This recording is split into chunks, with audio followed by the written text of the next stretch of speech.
Hello, it's Donna Crabata here again with another weekly interview. And this week we have Susan Finn from Rise Above the Noise.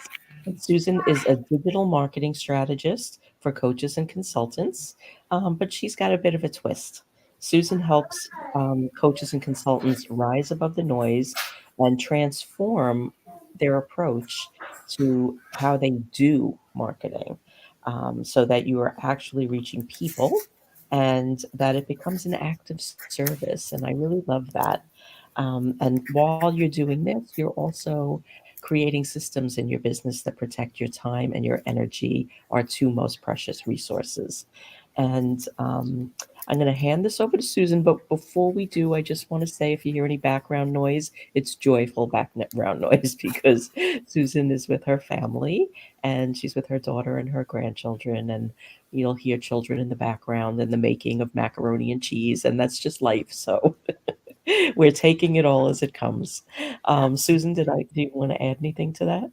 No, that was so perfect. And one of the things that I keyed in and I wrote down while you were talking is I do talk about doing marketing, but I would love to, for the purpose of this conversation, and for anyone who heard that word marketing and went, right, like Mm. just, right. And I work a lot with email, and people are like, oh, email. Ugh. I want to offer a mindset shift. And if we're going to say do marketing, I want you to just like cross that out in your head and instead replace those words with showing up for the people who need you.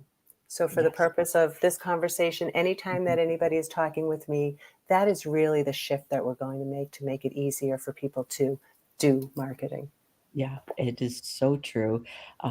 When we get tied up in the tactics and the list of things we need to do, we often forget on the other side of that are human beings. And we really need to constantly bring it to the surface that that is who we are connecting with, and that is who everything that we do is meant for. Exactly. Right. A lot of times I talk about, when you're going to create your way of showing up, it is about thinking about that person, because I work with transformation creators, right? You said coaches, consultants, energy workers. We're transformation creators. And that means we're solving real problems people have like in their lives somehow.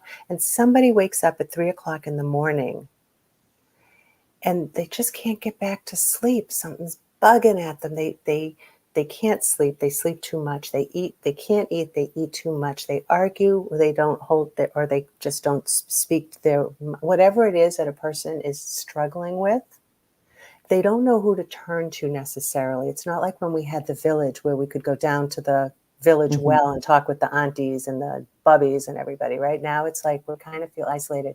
So, what would it be like if you, as a transformation creator, coach, consultant, were to have put something out there, showed up with a piece of wisdom, something that you can really offer that solves a little problem for that person? Like you get to be the angel in the inbox or the angel on the social media or something. I love And the more that you do that, the more you're showing up with value, the more, because the more people are going to understand, oh, this person understands me. And I'm going to just step back for a second, because a lot of times what I hear people say is, yeah, but if I give it all away, if I just put it all out there, then they're not going to have to hire me.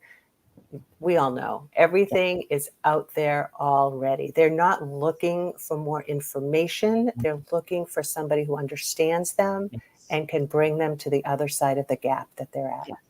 Absolutely. And that brings me to one of the things that I talk about a lot, and that we've discussed this too. It's like, you know, when you start getting caught up in all of this marketing mumbo jumbo, you lose track of what you actually need.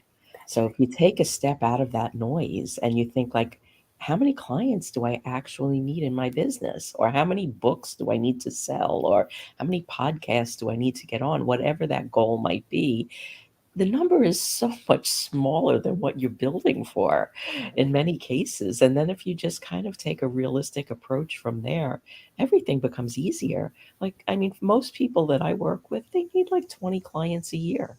Right. So that's the number I stick with. And when when I say to people, well, what if you only needed, like, you need 20 clients? What if we just looked for those 20 people? Right. And the sigh of relief is like, you can feel it.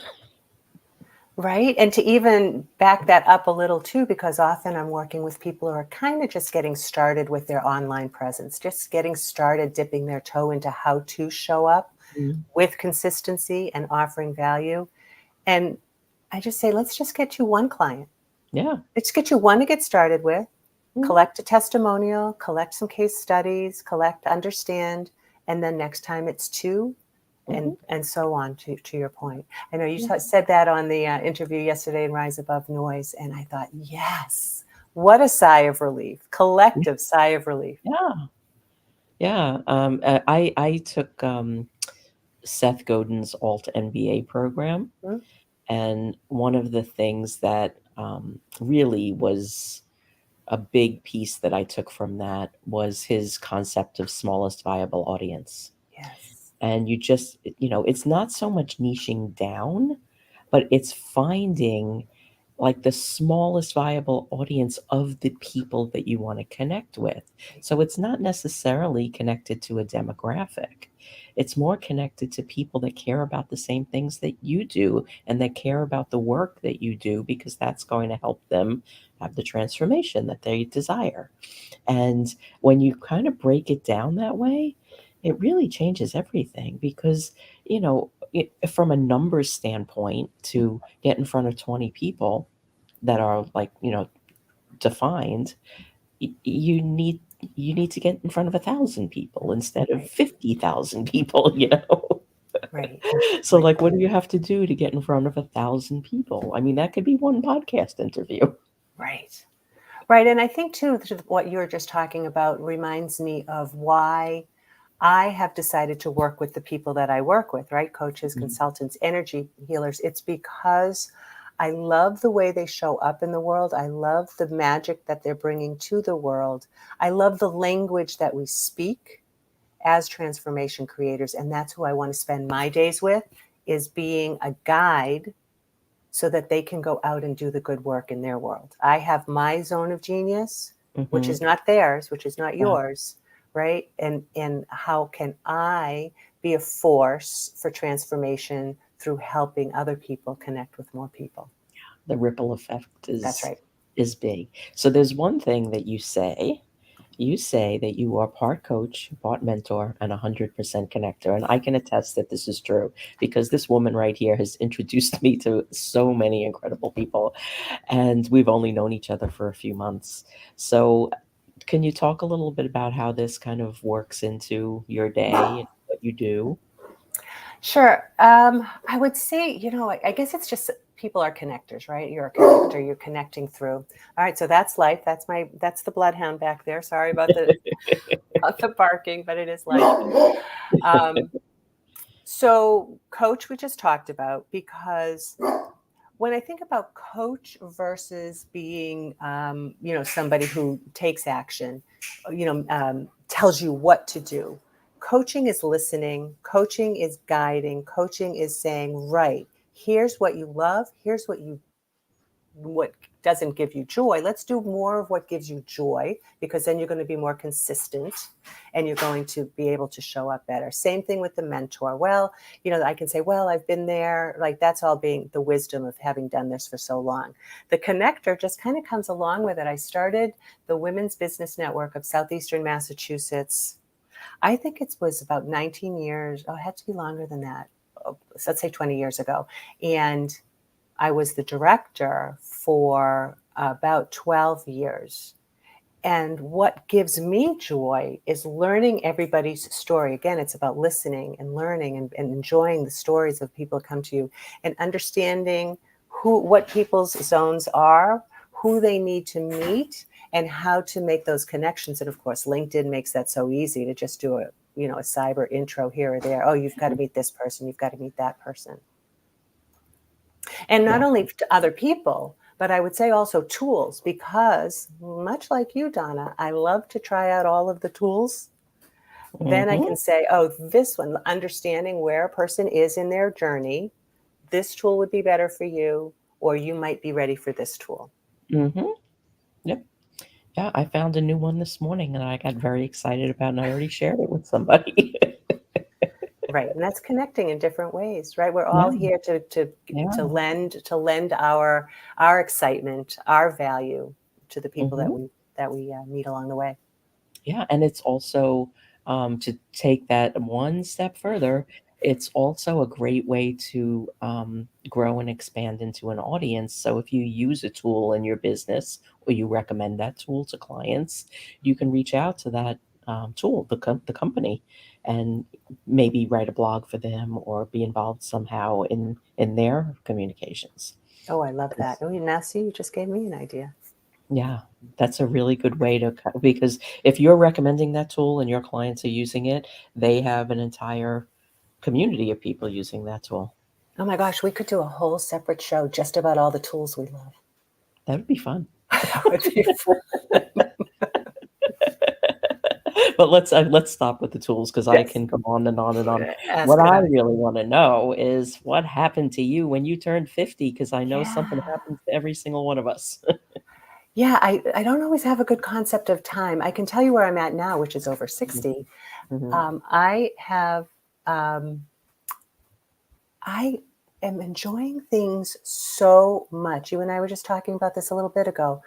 Looking at all of the things that we do, you already said one of the things that's my my core values is that time and energy are indeed our truest currency. They're our most valuable assets. So now that I am at this point in my life, in my business, in my family, you look at all the things that we did to keep ourselves busy, busy, busy, busy. "Oh, I can't, I'm too busy, busy." But what I'm experimenting with this summer is letting go of the busy, even more than before, and not doing quite as much, but being more focused and giving more value to the activities that I think are going to help me meet my particular goals. mhm. And I learned to laugh at the things that used to give me stress. Yeah. It's Oh, that's I love funny. Okay, so from a woman point of view, I had to recently go through my archives of photos. I have a trunk full of photos. I was putting together an album for a dear aunt passed, and I wanted to put together a slideshow for her. So I'm going through. We were together my whole life, and I'm finding my pictures of us on trips and everything when I was in my 20s, and I remember, oh, that outfit or that outfit, and I remember feeling, oh, I don't feel good in this outfit. I'm too fat. I'm not pretty enough. My hair looks stupid. But now you look back and I'm like, wow, man, I looked good. Like I wish what we know now, we would know in our 20s and 30s. Yeah, What a waste of time and energy. totally. Right. Totally. I had a conversation yesterday with somebody who, she's, over 60, and she was saying that she had read an article about somebody who was 30 years old and who was an influencer. And when she turned 30, she believed that her life was over, and she committed suicide. And Oh, she was just, she was gorgeous and successful and everything, but she felt she was so stuck in that comparison mode that she didn't feel like she had anything beyond the age of 30, and it was I found that so incredibly sad because, I mean, I've had 7 lives since the age of 30, right. and I mean, just so much loss and so much missed And opportunity. and she didn't know who to turn to. That's why, Yeah, right? That's why the people that I work with that help people like that, it's so important for yes, them to speak directly yes, to that person to yes, understand she's not the only one with those thoughts in her head? And No, and how can my client, how can my coach, my consultant be able to show up in a way that can support somebody out of that vortex? yeah, and I mean, that was one of the reasons that this was important for me to start too, because it's not just about women over 50. It's about, how can we share the wisdom that we have, Mhm. the life experience that we have with, people that are younger than us. So they We have maybe to don't. become the new well. We have to become the new Yeah. well in the village that people can come to. Yes. Yes. Yes. And that's why this is going to turn into the wisdom revolution. Ah, I love that. I want to also grab on something that you just said, which was this woman was caught in comparison mode, Yes. and all of those things. And as amazing and magical the people that I work with are, some of their hesitancy in marketing or showing up is that they don't feel like they're doing it right, or they're waiting till they get their hair done to go up on to make a live video, or they're waiting until they get something written just right, just right, just right. And I have to remind anyone who's listening now, anyone who feels that imposter syndrome or the comparison, that nobody else is like you. And I have to keep reminding people, you're the one, right? Yeah. And so all you have to, if you show up as somebody else, well, that's unattainable, unsustainable, I should say. You have to show up as you so that when people are attracted to you, you don't have to pretend to be something else. Mhm. Exactly. Exactly. All right. So one of the things that you do is you help people rise above the noise. That's true. So can you share a few strategies on how you do that? Yeah, I'm going to tell you a story first, though. Okay. So I have 4 kids of my own, and it was always a few others at my house, and plus, friends, right? So there's a lot of noise in the house. And if there was an argument, or I needed to get somebody to listen to something, or we needed to get out of the house and get to the beach, whatever it was, what I would do is I would talk really softly and just lean in and talk softly. And then everybody would just like quiet down to see what it was that I was talking about. And we got in the car and got where we needed to go. And another analogy is that I have this picture in my head of when people, my clients, who are feeling overwhelmed, they're feeling that, oh, about going online. I feel like they open their computer because somebody should on them. You should be doing this. You should be on TikTok. You should be doing this. I Mm, feel like they open up, they go onto a couple social sites because they think they're going to make a post. And I have this cartoon in my head of like a fire hose coming at them. Da, da, mhm. da, da, da, da. I should be doing this. I should be doing that. I Yeah. should be doing, and then they just close it. Yeah, because And you're so just all over the place. all over the place. And so those two stories come together in that I want to quiet the noise within my own clients Mhm, so that they can hear clearly with that quiet voice within them that's telling them, I'm making a difference. Here's how mhm, I make a difference. Here's the mhm, questions people are asking. Here's how I can answer them. I'm needed. And when you take those steps to understand who you are, how you help people, and then answer the questions that people are asking in a way that is authentic and valuable and consistent, then you're doing the client attraction or the showing up that is marketing. mhm. Yeah, and it's smaller and easier. It's easier. You find your own flow and your own ease, and you get rid of that imposter syndrome, and you're attractive because Yeah, you're yourself. yeah. Yeah, and I've been teaching this for years as well, and you need to find your own groove, your own cycle, like the way that you communicate, not create a different persona of who you are because, I mean, this isn't applicable anymore, but what I've said for years is people can tell in 140 characters or less that you're not being you. That's right. Right. That's right. I have to change that. Um, so now how do you,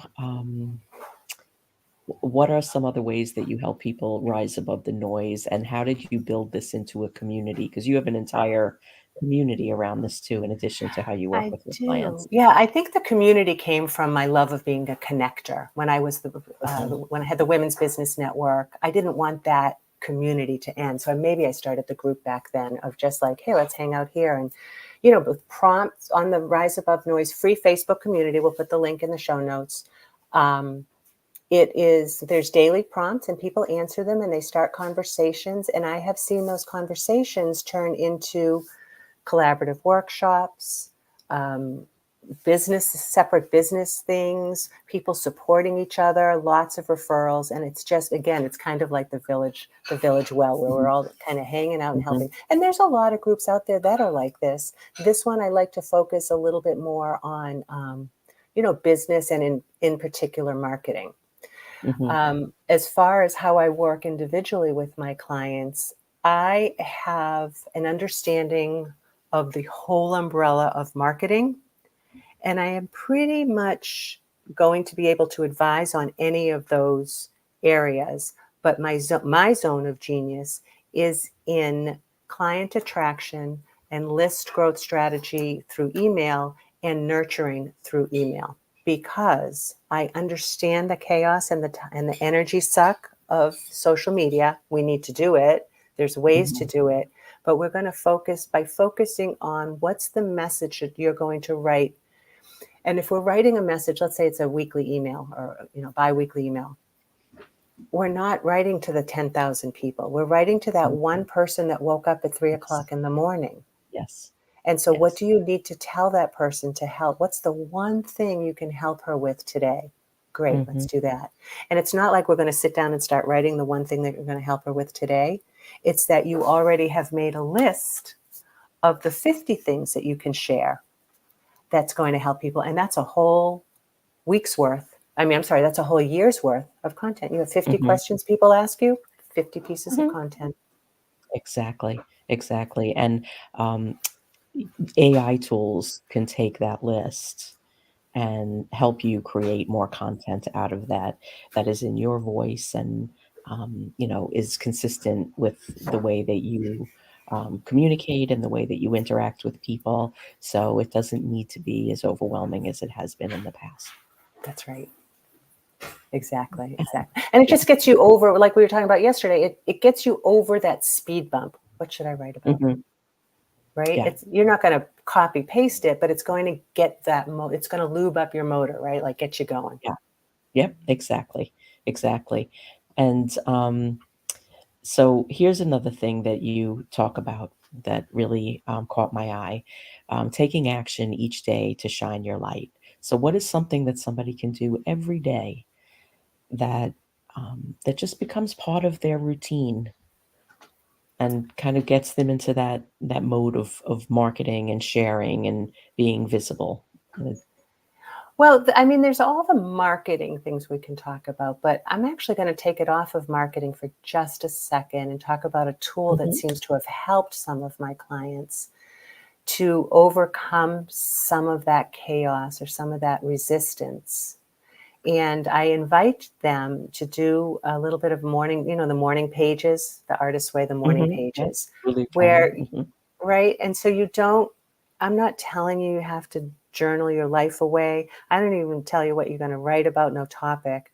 But I would say just take some time and write whatever comes into your head. It can be a shopping list, it can be um, thoughts about the seasons, it can be things you're thinking about for your kids, your family, whatever. And the reason I'm saying this to this question, shine your light, is by it kind of that first of all, the pen to paper is an action. And then mhm, the getting of the mind, the thoughts out of the head is kind of like just like dusting everything out so that when you come to your list of 50 questions, you're going to answer one this week, or when you come to, I'm going to do a podcast this week, or I'm going to um, work with a client today, your mind is clear and you've had that moment to, yeah, like dust everything out. yeah, And understanding that what your purpose is. That's why it always starts with, I have the 5 pillars of Rise Above Noise, and the first one is to understand your core values. And Mhm. by focusing on those core values and who it is you're waking up to help today, that's how you're going to shine your light. Yeah, and by getting all of that noise out of your head, that creates the space That's for right. you to be able to do other things. Yeah, Exactly. that's very Exactly. helpful. Great advice. And, let's see, is there anything else that you'd like to share? Anything else, that's going on in your life, in your business? What's going on in the community? The community is wonderful. I love that. I love being connected with Rise Above Noise. And here's what I'll tell you: if when you join the Rise Above Noise Facebook group, I will promise you I don't do that at everyone tag. I don't know who's doing that tag on the regular. Do you know what I'm saying? When it says somebody tagged you and everyone, and I'm And like, oh, everyone. I know, I get it, I understand it, but it's actually kind of a turnoff. And it's Yeah. just a daily prompt, and with some ideas. Every month, there's a free webinar, usually focused on email marketing. Last Mhm, month, we did how to create great subject lines for more opens. This month, I'm doing how to segment your list so that you're not sending out. You remember we used to talk about email blasts? mhm. You're right, like email Yeah, blasts. Those are okay for generic, but let's figure out again, you're talking to people. And so yes, who are the people and what are their yes. interests and what are they interacting with on your emails, and how can you give them more of what they already love? So really Mhm, looking at, I mean, all throughout the series, every month there's a fourth Thursday of every month, there's a different webinar. It's always about being very strategic so that you're not wasting your time or your energy on things that don't work. And people are like, oh, but mhm. email is dead. It kind of isn't, because I don't know. Did you check your emails today? I think everyone checked their emails before this time, 12 o'clock in the middle of the day, I right? still get 50, 60% open rates Yeah. regularly, and my list Oh, is really small. see, because you're strategic. Mhm, I will say though, when I did the webinar last month, somebody asked me about open rates. And I did a little bit of research because I did notice I do clean my list regularly, and I do send out very strategic content. But someone asked this question, and it was new to me, so I had to go research it. So now with that new Apple privacy law, it mhm, looks like if people are looking at our emails, like sent out through an email service provider. I use Constant Contact or Kajabi, sometimes MailerLite. Um, Apple phones might show higher opens than mhm. actually, because they're kind of scanning it. I mean, you're the AI lady, you might understand this better. So it did seem that Apple privacy is increasing our actual open rates. It's looking like because they'll look at every image and every button first. So it's Oh, interesting. yeah, that is interesting. I Yeah. don't know. I I think don't it's only Apple Mail. So I I don't know don't how have many Apple people use Apple. No, I don't either. But I think, but if you did, right, a lot of people do at their default. That's a bigger open rate. Again, we're talking about tech and tools, Mail. but it's that, right? And I think that's the depth of knowledge that people are looking for when they hire either somebody like me to help them strategize what they're going to do, protect their time and energy, but show up, is understanding how many years I have been obsessively learning about these things, right? Yeah, And where I know, and if I don't know, knowing that I have this, I always envision myself with like a backpack of all these people that yeah. can help you. Yeah, exactly, exactly. I just updated the, the about page on my website, and what I wrote in there is, like, the team is basically me, and I have countless, people that are brilliant in all of these different things that I either refer or call upon or pull together an ad hoc team if I need to, and, it's a lot of people. You collect these people as you go through Aren't we life. so lucky? We're Yeah. so lucky. I know. Okay, so we're just coming up on a half an hour. What do you wanna leave people with? I would say to trust yourself, knowing that for the people that I work with, right, transformation creators, understand that you have s- something to offer other people that's going to take them from one place to another, and to trust yourself and trust the people around you and do the things that move the needle that give you flow and joy. And if it feels icky, find something else to do. Right? If it just you're not going to stick with it. Yeah, yeah, you're not going to, and then you're just gonna, come up with reasons why you don't wanna do it and then Yeah. do nothing. Right? I mean, we've all been there where you're doing something and you're writing something and you're like, ugh, close it. I'm gonna go water the garden. I'm just gonna go Yeah, get something to eat. And then you don't come back to it. And then you you feel don't come crappy about it. Yeah. Yeah, yeah, so Do what focus gives you joy.